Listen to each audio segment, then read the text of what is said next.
Bonjour les amis et bienvenue, on est le 1er janvier, on est le matin. Il fait beau, il fait chaud, il y a les bûcherons là-bas qui foutent le bordel. Moi je suis bien habillé, regarde-moi ça. Accordé avec la bagnole, je te la présente. Classe C250 coupé, ma bagnole.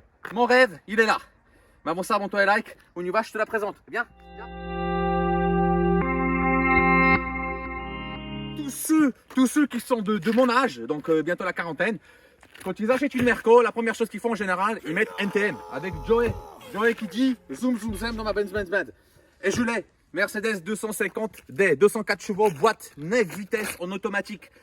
Ouais, que ça. Donc déjà, je m'adresse au constructeur. Pourquoi vous mettez BM, Mercedes, tout ça, des logos à la con derrière qui ne signifient que dalle. Là, vous m'avez mis 250D que j'ai viré le premier jour. Je l'ai jarté direct avec une lame de cutter. Parce que, en fait, elle indique soi-disant la cylindrée 250. Or, c'est pas un 2,5 litres, c'est un 2,2 litres. Donc, c'est pareil chez BMW, hein, t'achètes un 335i, c'est pas du tout un 3,5 litres, c'est un 3 litres biturbo. Arrêtez de mettre ça sert strictement à rien. On a compris, vous êtes complètement à la ramasse, vous savez plus quoi mettre, les chiffres et tout. Ne gaspillez pas d'argent, ne gâchez pas avec vos autocollants à la con les arrières de nos belles voitures. Voilà, coup de gueule. Alors à part ce coup de gueule là, la voiture, à part ça, il n'y a rien à dire. Elle est vraiment magnifique. Avant Mercedes, tu vois, dans les années 90 à peu près, bah, c'était quand même des voitures assez vieillottes. C'est pour ça que je roule en BMW. Voilà, ça faisait un peu plus jeune. Mais depuis à peu près 2000-2010, ils ont complètement changé de stratégie. Et ils te font ça. Et réellement en coupé, bah, tu me diras, ouais, c'est un diesel, c'est de la merde. Peut-être. Mais ceci dit, la coupe, elle est magnifique. Bon, la voiture, elle est complètement congelée. Il est 7h du mat. Mais à part ça, voilà. Voiture blanc simple. La config intérieure, je vais te la faire voir tout à l'heure. Elle est assez relativement rare parce qu'elle est crème. Donc, blanc sur du crème, ça donne... Par faute de moyens, c'est pas un pack AMG, c'est un pack normal, mais il y a quasiment rien qui change. Il y a juste 2-3 bouts de plastique à l'arrière qui sont différents et 2-3 bouts de plastique qui sont à l'avant différents. Donc tu vas pas me faire chier. C'est une voiture classique pour les gens classiques comme moi. Bon, il y avait 5000 balles d'écart entre une AMG et celle-là, c'est pour ça que je l'ai fait. Par manque de moyens. Mais on s'en fout ça. Voilà. Full LED à l'avant. Full LED à l'arrière. Ligne magnifique. L'arrière, tu vois, ça fait un petit peu cul de canard. Bon, on pourrait mettre un petit béquet comme les AMG. Comme ça, elle sera complètement trop belle. À l'arrière, dans le pare-choc, sortie d'échappement plastique. Comme sur toutes les voitures modernes aujourd'hui, l'échappement il est là, ça reste plus, c'est fini. Il n'y a plus d'échappements qui sont incorporés dans un pare-choc. Ça se passe derrière. Si tu veux avoir un échappement en ferraille qui est dans ton pare-choc, et encore, ce sera que sur des sportives, les AMG, etc., les M5, enfin voilà. Bref, là, ce sera que du plastique, c'est fini. L'arrière, il est magnifique. Quand j'ai vu la voiture la première fois, je me suis dit, il me la faut un jour. Un jour, je me crèverai le cul, mais je l'aurai. Voilà. Derrière, caméra de recul. Quand tu mets marche arrière, mais évidemment, elle sort d'ici, tac, et puis bah voilà, elle filme, bien évidemment. Aucun bouton pour ouvrir le coffre. Ça se passe que dans l'habitacle au niveau de la portière, tu as un bouton ou sur ta clé. Rien d'autre, pas pratique, mais c'est comme ça. Coffre 400 litres, profond, mais par contre il n'est pas très haut. Voilà, pour un coupé c'est pas mal, mais sans plus. Voilà, si tu veux transporter des trucs, tu prends un break. Et au niveau de la trappe à gasoil, eh ben, t'as ton remplissage gasoil et surtout, t'as la D-Blue. Alors, sur les voitures françaises, jusqu'à peu près 2017, suivant les modèles, bah, la D-Blue, c'était dans le coffre en général, enfin, sur les 508 ou sur les Picasso. Mais à partir du 3000 litres, c'était fini. Chez Mercedes en 2016, ils faisaient ça déjà. Enfin bref, c'est trop rigolo. Présentation de l'intérieur. Regarde cet intérieur magnifique crème qui se marie relativement bien avec l'extérieur blanc. Bon, c'est vrai qu'au niveau des contrastes, c'est assez bizarre, mais c'est ce qui m'a plu sur le coup, tu vois. Bon, c'est pas la plus haute gamme de la classe C. Soyons honnêtes. On est dans l'entrée de gamme du haut de gamme. Si tu préfères, tu vois. Donc voilà, en pack AMG, tu as plus d'options, etc. Là, on est bien, mais on n'a pas tout. Mais dans l'ensemble, c'est exactement pareil. Voilà. Donc, tu as le cuir à tablette qui est bien, qui est semi-électrique. Donc, sur mon modèle, en fait, il y a une partie qui est électrique et il y a une partie, par exemple, ça, tu vois, c'est pas électrique. Quand je vais avancer mon siège, il n'est pas électrique. Voilà, fous-toi de ma gueule. Mais bon, la différence de prix était là. Après, la console centrale sur les Merco récentes, enfin, par rapport aux anciennes, je la trouve sympa visuellement, il n'y a aucun problème, c'est très beau. Le noir par exemple sur mon modèle, bon le mec il en avait rien à secouer, il a un petit peu micro-rayé, c'est vrai que quand il y a du soleil je vois des micro-rayures, il va falloir le lustrer au mieux, au pire le repeindre intégralement. C'est pas très compliqué, je suis pas donc ça va pas être compliqué, mais pour celui qui peut pas, c'est un petit peu chiant. Pareil, viens voir, fais-lui voir la porte, il y a de l'aluminium brossé, donc de ce côté là il est nickel, il est clean, de mon côté il y a des petites micro-rayures. Je sais pas ce qu'il faisait avec ses bagouses ou avec ses doubles montres comme moi. Mais en tout cas, il y a des petites rayures. Bon, voilà. Au niveau du volant, c'est agréable, c'est bon. Mais par contre, c'est pareil. Il avait des bagues. Le volant, au niveau de la partie supérieure, il y a des petites rayures. Mais on s'en fout. Elle est trop belle, ma voiture. Les portes sont magnifiques. Vraiment, la matière, elle est vraiment belle. Il n'y a rien à dire. Boîte à gants. Quand même petite, hein. Franchement c'est ridicule, c'est vraiment à chier quand même. Par contre je suis pas content. À part ça, ici donc un grand rangement, ici un rangement central. Là bon, vous avez vu certainement des présentations si tu t'intéresses au modèle de tout ce bazar là. Franchement c'est complexe. Même moi qui travaille dans l'automobile, même moi qui tripote quand même l'électronique et l'informatique des voitures. Il y a des menus, des sous-menus, il y a réellement beaucoup de trucs. Par exemple avec ça, tu fais exactement la même chose qu'avec la molette, en sachant que ça c'est pas très réactif. L'écran il est pas tactile sur mon modèle. Bon, on va dire que c'est bien, c'est pas bien. À l'époque Mercedes ils ont sorti l'excuse, oui ça fait des taches de doigts, enfin bon bref. Bon. Et technologiquement parlant, elle est complète la bagnole, mais elle est quand même assez compliquée à s'en servir. En fait, il y a tellement de menus de ce menu que c'est un petit peu chiant. À part ça, je sais pas, en 2016 on a un lecteur CD, c'est pas mal. J'ai vu qu'il y en a certains en option, ils ont une petite horloge ici. Bon, moi je l'ai pas, c'était trop cher. Voilà.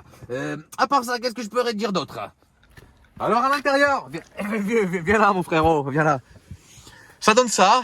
Franchement, bon, t'es bien. Hein. Y a pas à tortiller du fion. C'est quand même une Merco. Bon, les matières, elles sont bien. Le tableau de bord, il est bien. Bon, ça croustille un tout petit peu par là. Ça, le plastique, il croustille aussi un tout petit peu. Bon, voilà, c'est des voitures modernes. Maintenant, c'est plus comme à l'époque où c'était du mastoc, où tu pouvais te cogner dedans et puis ça faisait rien. L'ensemble, vraiment, non. Il est beau, mais il est pas comme c'était à l'époque où il y avait zéro bruit. Voilà. Quand tu roules, tu mets du son. Ça fait un beau son. L'ensemble, en fait, vraiment, visuellement parlant, il est efficace. Quand tu rentres dedans, tu prends du plaisir. Tu es content de rentrer dans cette bagnole-là. Tu es content de la conduire. Tu es bien assis. Par contre, les sièges, ils sont confortables d'ouf. Un tout petit peu tape-cul, mais bon, c'est du 18 aussi, avec de la taille basse. Donc, il n'y a pas grand chose à dire. Le seul truc que je te dirais, c'est si par exemple tu as eu une voiture de chez Merco, par exemple, tu veux rester chez le constructeur et t'achètes ça, même une classe C ou une classe E, une classe S, encore pire, tu vois. Eh ben, si tu as plus de 60 berges et t'aimes pas l'informatique, la voiture, elle est un petit peu quand même compliqué à comprendre sur certains points informatiquement parlant. Après, pour avancer, tac, t'appuies là. Ici, c'est le levier de vitesse. Et puis tu roules. Pareil, donc ça, c'est un défaut sans vraiment l'être. Hein. Tous les connaisseurs de Mercedes savent que les rapports c'est ici ou là, bon, bien évidemment. Et ici, par exemple, c'est les essuie-glaces et le limitateur. Bon, depuis quelques années, j'ai pas eu des Merco, ou j'en ai eu, mais pendant une courte période. Entre temps, tu roules avec un talisman, une Laguna, un truc, tout ça. J'ai tendance quand même à chercher les essuie-glaces ici pendant que je roule. Voilà, donc je suis un petit peu teubé, mais voilà, j'ai à chaque fois, j'ai le réflexe de chercher les essuie-glaces. Or c'est pas bien. Heureusement qu'il y a tout un tas de capteurs qui t'empêchent de changer les rapports. Voilà ce que je pourrais te dire. Bon, je vais te faire voir les places arrière. De toute façon, j'y serai jamais, mais bon, pour faire une présentation, qu'est-ce que je ferais pas moi un 1er janvier pour te dire la bonne année? Voilà. Esthétiquement parlant, les sièges arrière, quand tu les vois visuellement, ils sont beaux. T'as envie de t'asseoir dedans. Une fois que t'es assis dedans, t'as plus envie d'être dedans, pardon, parce que franchement, c'est de la. Mais hein. Bon, on est mal assis, on est droit. 1m73, c'est limite. Si tu veux impressionner ton pote qui fait 1m85, il va vraiment être pas bien. Il va détester la bagnole, il va dire que c'est de la merde. À part ça, t'as la ventile là qui est réglable. T'as la trappe à ski. Ou la trappe à planche de Bricoflex à chez toi que tu pourras transporter. Et puis là, t'as des gobelets là qui je sais même pas à quoi ça sert. Franchement, ça sert à rien. Tu mettras jamais un gobelet là-dedans. Enfin, bref. Et là, je sais pas ce qu'ils ont foutu. Ils t'ont mis des porte-bouteilles. Vas-y, fais-leur voir. Des potes, je sais pas. Enfin, tu mets un sac à main, j'en sais rien. Enfin, je trouve que c'est joli visuellement parlant, mais c'est tout. Ça sert à rien.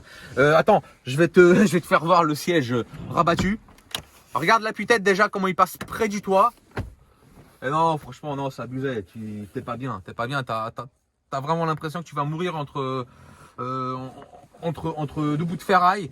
La vitre, la custode, on voit que dalle. Donc déjà de devant pour reculer, tu vois rien. Heureusement qu'il y a les capteurs et la caméra de recul. Mais là, non, on n'est pas bien. Je conseille pas aux adultes, je conseille aux enfants à la rigueur et encore entre parenthèses. Point fort. Ils ont toujours gardé en fait, tu sais quand tu recules chez Merco, tu as toujours les espèces de petites lumières là qui s'allument. Je trouve que ça fait authentique. Bon, sur une voiture moderne, ils n'étaient pas obligés, ils l'ont fait. Malgré qu'il y a la caméra de recul avec les capteurs qui te font voir que tu recules. Bon petit point. Enfin moi ça me fait marrer, j'aime bien. Mais à part ça, c'est tout. C'est non, l'arrière, c'est pas possible. C'est pas possible. Heureusement qu'elle est belle parce que si elle serait en plus moche, ce serait vraiment dommage. Aïe. J'étais tellement excité de te faire voir la voiture tout à l'heure, intérieur, extérieur, que j'ai oublié de te parler de la clé. Bah voilà, elle est là. Donc voilà, c'est les anciennes clés quoi. La voiture, par rapport à l'ancienne version par exemple, elle est magnifique, on est d'accord. Merde les gars, chez Mercedes, vous pourriez mettre un autre truc. Enfin même ça, c'est fini, c'est sans contact. M'emmerde la clé, vous aurez pu faire un petit rond en forme d'étoile. Je sais pas, enfin bon bref. Il y a des petits trucs comme ça, des petits détails qui me gâchent le plaisir. Mais bon, quand on démarre l'auto, tout est beau, ça s'allume, position branleur, comme ça. Tu te la racontes, c'est normal, c'est une Mercedes, on roule dedans. Tac. Hop là. Et on y va, roule ma poule. Voilà, une fois que la voiture elle est démarrée, elle roule. Il n'y a pas grand chose à dire, hein. C'est une Merco, enfin ils ont une expérience quand même de malade. Le véhicule tient bien la route, enfin on est bien, on est confort, ça c'est joli. Il n'y a pas grand chose à dire, je sais pas quoi te dire. Et je peux te dire quoi, que bah il y a plusieurs modes de conduite, même sur un diesel. Il y a le mode éco. Attends, approche-toi. Là. Bon, elle va faire voir là et là, mais bon. T'as le mode éco, t'as le mode confort, t'as le mode sport, t'as le mode sport plus. Alors je sais pas à quoi il sert. En tout cas, il y a plus de sport. Et puis après, individual, c'est tu règles tes rapports, enfin tu règles tout ça. En tout cas, en mode sport plus, c'est vrai qu'il y a un peu plus de watts. La boîte, elle est un peu plus réactive, elle est un peu plus sportive, elle change les rapports secs. En confort, par exemple, elle est toute douce, elle est bien. Donc on sent vraiment très bien la différence. Bon, je vais pas t'expliquer dans l'ensemble, mais là, tu as cette partie-là du volant, tu as les palettes avec le rapport supérieur, plus ici partie téléphone, partie poste radio pour changer le son. Et de ce côté-là, tu as plus le menu du volant et la palette inférieure pour mettre un rapport inférieur. D'un côté, tu as les essuie-glaces et les clignotants, régulateur en bas, et là comme je t'ai dit tout à l'heure, le sélecteur de vitesse. Voilà.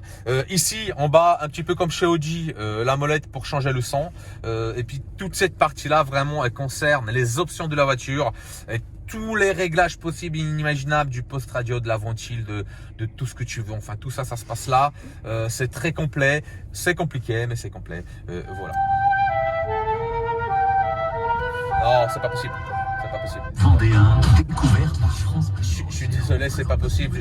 J'y suis pas encore. Matin sur Virgin Radio avec toute l'équipe et avec vous. Sud FM, c'est pour tout le monde ça. Voilà. Donc dans l'ensemble, ça donne ça. Je sais pas si vous entendez les amis, mais par contre le moteur il est quand même relativement bruyant. Pour un diesel de cette qualité là, sur un véhicule de cette qualité là aussi, je trouve que c'est un tout petit peu bruyant. Dès qu'on met du son, bon c'est vrai que ça atténue, mais on l'entend quand même pas mal. Aussi l'ancien Pro il a mis des Kleber à l'avant, je sais pas pourquoi faire, pour économiser de l'argent. Les pneus, je les trouve bruyants à mort. Quand la voiture est braque, t'as l'impression que t'as un roulant qui va se décrocher. Voilà. Je vais te faire un départ arrêté. Donc on est en mode confort. Je te baisse le son et on y va. Je touche à rien.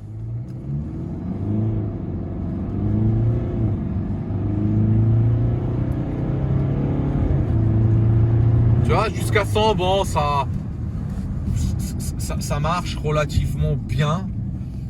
En mode confort. Et là je vais te mettre le Sport Plus. Tu vas voir en fait les changements de rapport, comment ça se passe. Donc bon, on va aller jusqu'à 80-100. C'est parti les amis.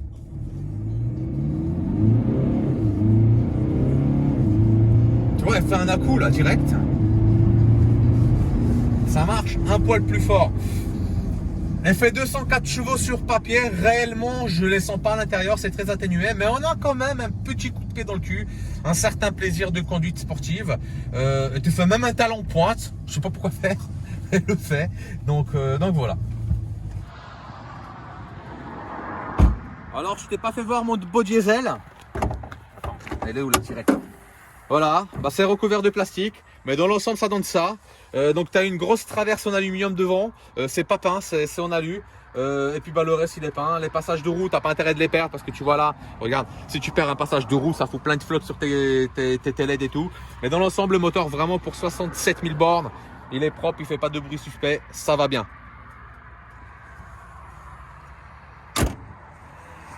Alors voilà les amis, il est temps de finir cette vidéo. Bon, on arrête avec le peignoir, c'était pour rigoler. Ah, je plaisante, je suis un taquin. En tout cas, je vous souhaite une bonne année, bonne santé. J'espère qu'on sera un peu plus libre pour voyager.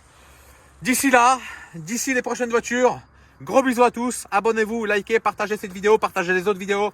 Regardez tout. On fera des défauts de cette voiture-là d'ici peu de temps. Gros bisous et à bientôt. Ciao. Allez, on y va.